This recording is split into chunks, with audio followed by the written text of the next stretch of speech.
Let's do it.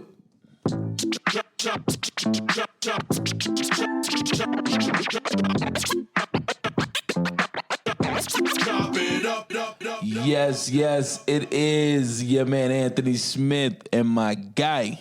Yo, P in the building. And this is Chop It Up, your weekly dose of photo and video. Yes, sir. Yes, sir. What we got for him this week, man? Man, we're about to kill him because I kind of been going through it. So we're going to talk about the expectations and when to bump up and, you know, bump up your game. But it's kind of hard, you know. You wanna give your clientele the most that you can give them. But at the same time, they got to pay for that. Right. I think just as being like creatives, you always want to, like, especially when you learn something new, man, you want to like, man, I want to flex on them. I want to show that I can do this. But I think that the consumer sometimes, as soon as you throw something out there like that you just do, it's taken advantage of sometimes. Do or have. So perfect situation. You guys know that I just picked up a red. We just picked up some reds. Every single time I get ready to shoot, it's automatically expected the red is coming. Right. Every time that I've shown up now, they're like, "Where's the red at?" It's not in the budget. Right, it's definitely not there because it's a whole different ballgame. Like, I have a super quick turnaround time on my projects, but working with red footage is just a different ballgame, man. 100%. I'm over here trying to figure out workarounds for my computer, and you expecting it just to come out just on a regular shoot. It's just, it's just not something that we're going to do. Definitely not. And, as much as we want to, like I said, you want to do it. And, sometimes you might do it, but it's like you got to put a disclaimer out there. But even when you put the disclaimer out there, it's almost like some folks will just, like, the more that you give, the more that they're going to take.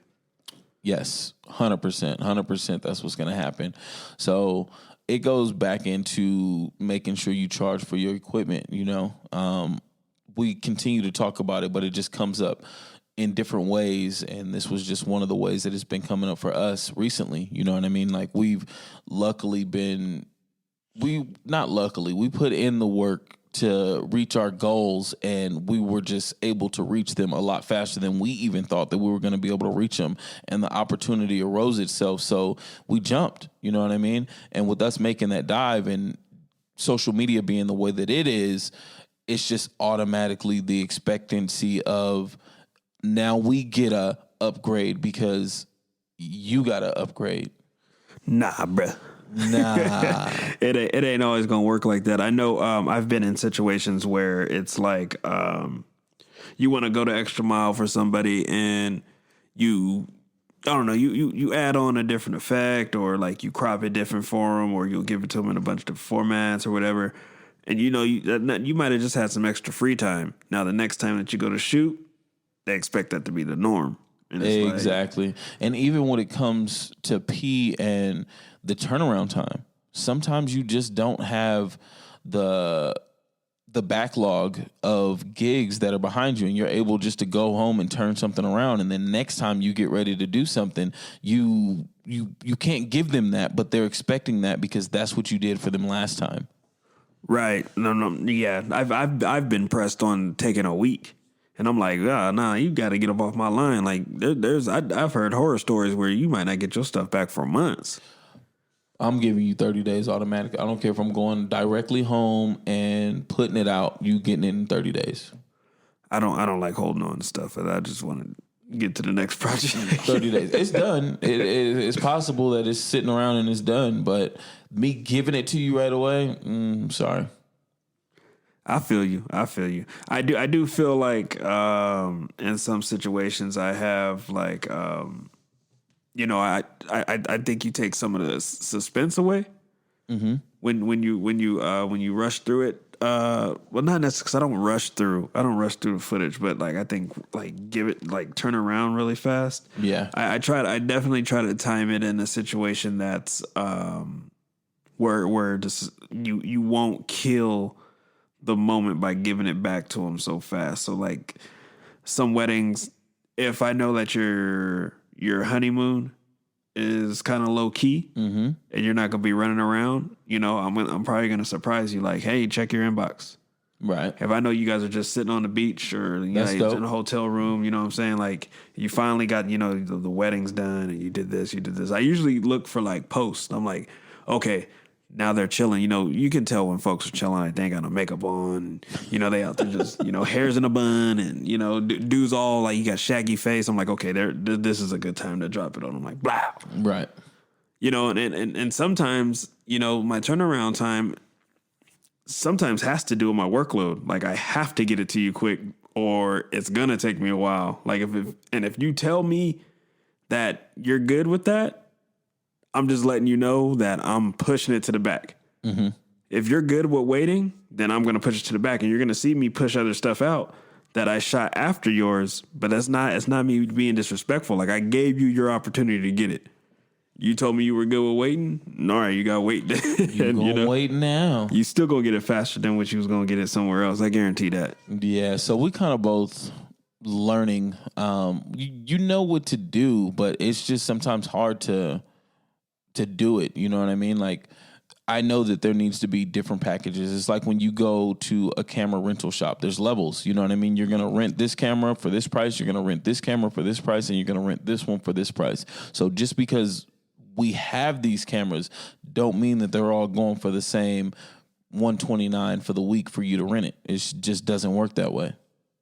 I think that's something that I personally struggle with is having set packages because I don't like them. Mm-hmm. I personally don't like them, and I know that I've it's I don't know. I just don't like that because if so what I mean by that is not set packages, but you having a red package and you having a DSLR package. Okay, that makes sense. Right? That's what now, you're saying, yeah. Now I've had the conversation with my brother, and he disagrees because he says you're doing the same amount of work, so why not give them the better quality?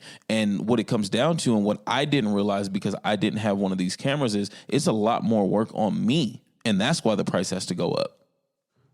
Yeah, no, for sure. We like he shared earlier, we got reds. I haven't done a project on the red yet. So I have yet to dive in, and I have just been watching this dude over here beat his brains in to pulling my hair out. The little bit I got left.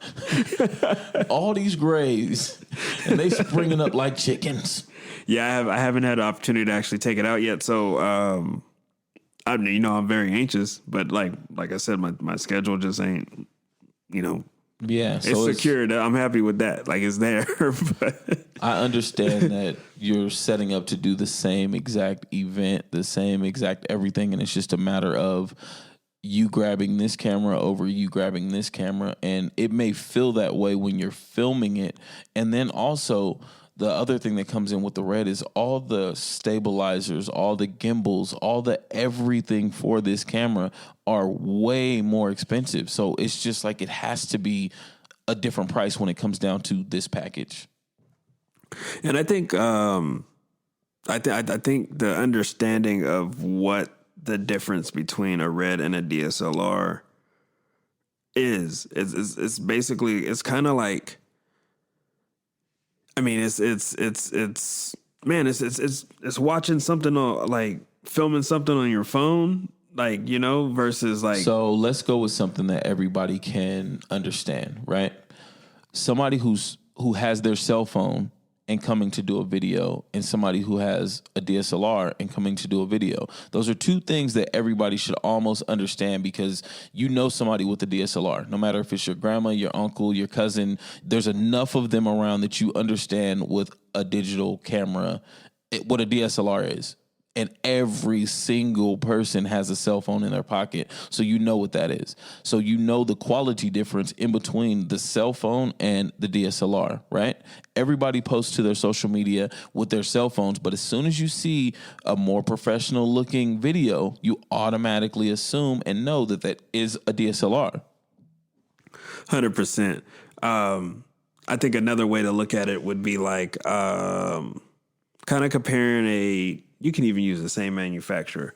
You can compare like pulling up in a Toyota or pulling up in a Lexus. Yes. They both gonna drive. They both gonna do this. But they just got, one just looks better. It's just different. Right. One just looks better. And when you hit the gas, that Lexus got that vroom vroom. Right. And that's, and it's like, no matter how you want to compare them, that's just what it is. You got one that has better gas mileage, which is going to be the DSLR. But it can't go as fast as, you know what I mean? Like, yeah.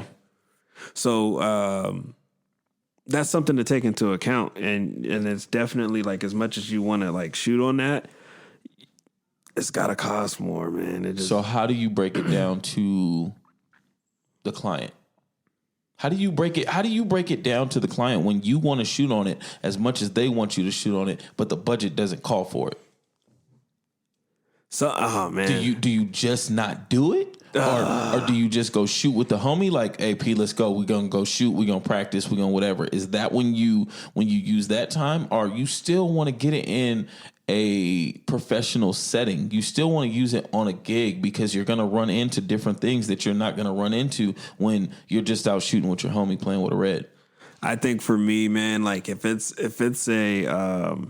if you got a prime situation that I've never got to shoot in, I'm automatically just going to give you the better quality because like I feel like I would have been shortchanging you and also myself in a situation like that. Do you let them know like, hey, I'm hooking you up. This isn't the regular. 100% you let them know. You got to let them know. You have to. And then you just hope and pray that they respect that you're, I think so. What I've decided to do is the person who put me in the position to get the red, it's automatic. You know what I mean? Like every time I go out, I'm just bringing it, and we shoot so often that it's cheating me, but it's getting me a lot better and more familiar with this camera. But I didn't have that conversation, P. I didn't do it. You didn't let them know up front that you. No, but after shooting this last event, he's gonna know.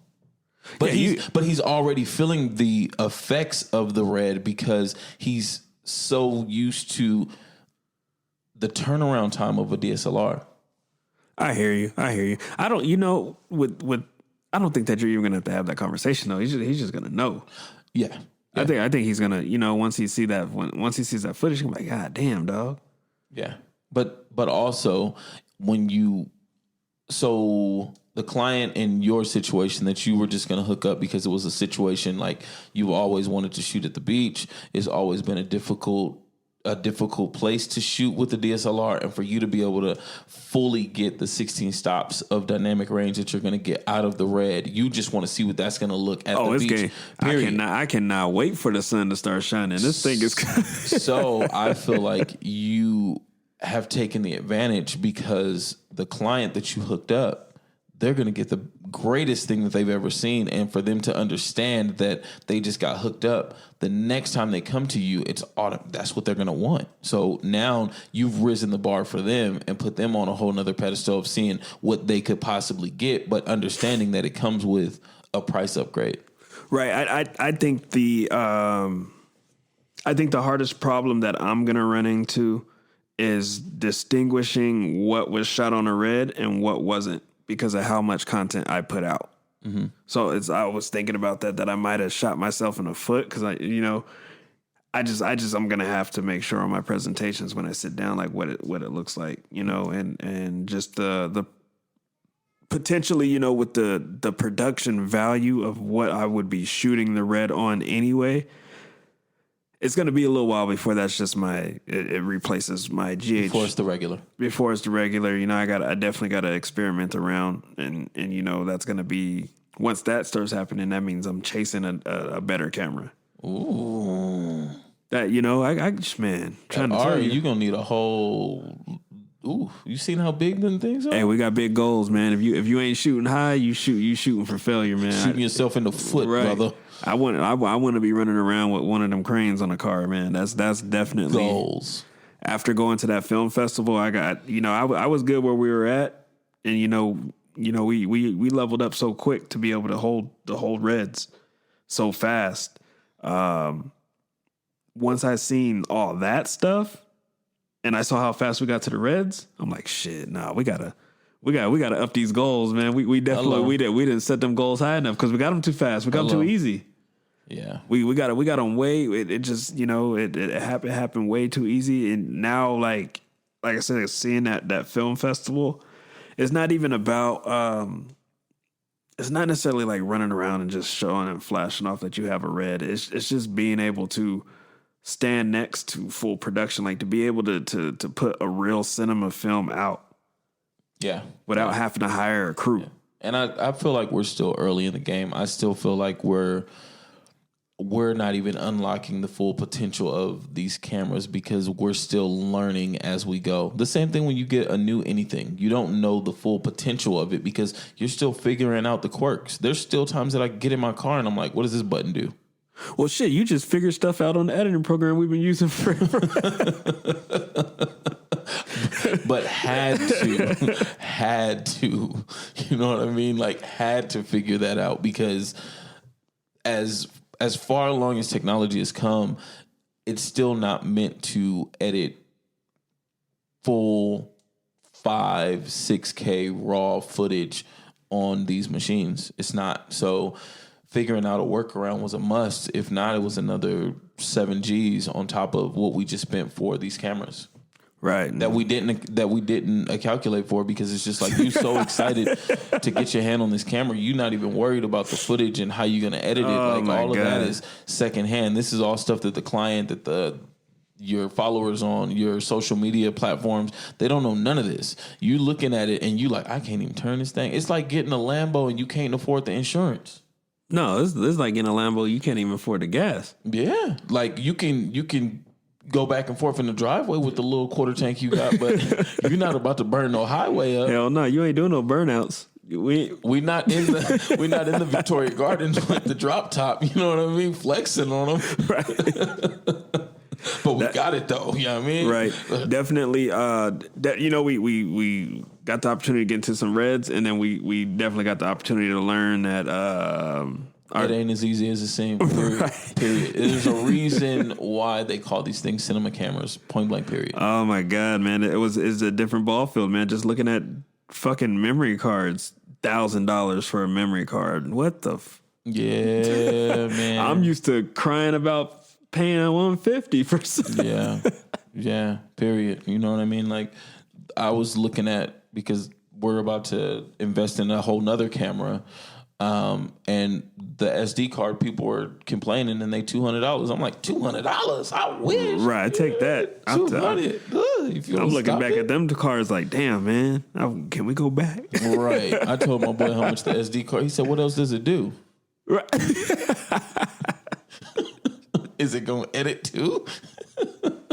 No, bruh. It's the same as that little SD card you was popping in over there. It's just 101. You just can't go to multiple different companies and get it, and that's the way that they got it. So, Right. I think, kind of so we don't get too far off subject, what we're basically really trying to touch on is, give your customers the extra, but make sure you do it with caution. Because if not, you're really going to set yourself up, and you're going to raise your standards without even knowing that you did it by just trying to just do a good deed. Some good deeds are overlooked. Yeah, do it on your terms. And folks don't see that even if you went and did that extra, they don't know that it took you an extra 2 hours to figure out. Right. On editing. They don't care. Like they really don't care. They just want to see their final product. We are in a microwave society and everybody's so used to just seeing things instantly. So you just sometimes have to get them out of that mindset of them even feeling like they're going to be able to get it instantly. It's just not going to happen. You know what I mean? And especially once you level yourself up, make sure that you have the correct equipment before you put it out there. You know what I mean? Because the worst thing that could have possibly happened is somebody saw that we had these cameras, booked us to do some crazy stuff, and we just went out and shot it thinking that we were going to do it. Right. And that's where it comes from, like, doing your research, like Ant was saying, and making sure, that's what, we talked about this in earlier episodes towards the, when we first started the podcast, like you gotta get your ass out there and shoot and practice. Period. Like I don't care what it is. Like doing it on a gig is not the time to test it. Sometimes that does happen. So you get some concepts, you get somebody that wants to do something like outside of the box, but when it comes to like the essentials, like lighting, yeah, like sound and how do these lenses look at, like that stuff needs to be already known. Like that's the basic stuff. Yeah. You don't need to be getting out there like, well, shit, how do I like this situation? No, go practice it. You got a dark room in the house. Like figure that out. You know what I'm saying? Put the lights out and But we're all human and we're all big kids on the inside. So no matter what it is that you saved up to get, no matter how big or small, you're going to be excited. You're going to put it out there. You're going to want to use it. But at the end of the day, it's a business. So do the best for yourself, but also respect the community at the same time. Don't go around shooting. I'm not about to go shooting DSLR prices with a red camera just so I could blow everybody out the water and make it look like I'm doing something when I'm really not, when I'm really getting $300 bookings to shoot these music videos on this red, and I'm really sitting at home pulling my hair out because it wasn't worth it. Right. It's just not going to happen. You cutting yourself short at that point. Just not going to happen. You know what I mean? I'm going to have fun. I'm going to continue building the customer base. And when we get to that level and we start shooting the corporate stuff that we're planning on doing and shooting the different things that we're planning on doing, then those budgets will call for it and we're equipped and we're ready. 100%, man. So I hope you guys, took some gems from this, but it's like we say all the time, you know what I mean? P and myself, we're still learning, you know what I mean? Like we're all out there learning. The only difference is we're giving it to you guys as it's coming to us. And sometimes beforehand, you know what I mean? Like, and after. Either way, you know what I mean? Just we've been in the trenches and we're still in the trenches just on different levels. And just to be able to have these conversations for you guys to be able to listen to and for us to be able to get out is just a dope platform that we've created. 100%, man. Definitely appreciate you guys for tuning in. You know what it is. It's chop it up, baby. We're gonna get on. I was thinking about this new Drake track, man. This man.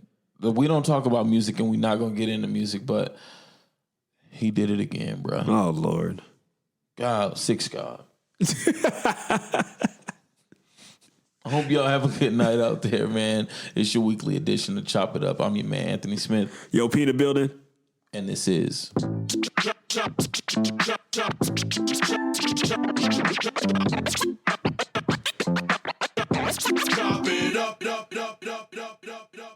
OVO.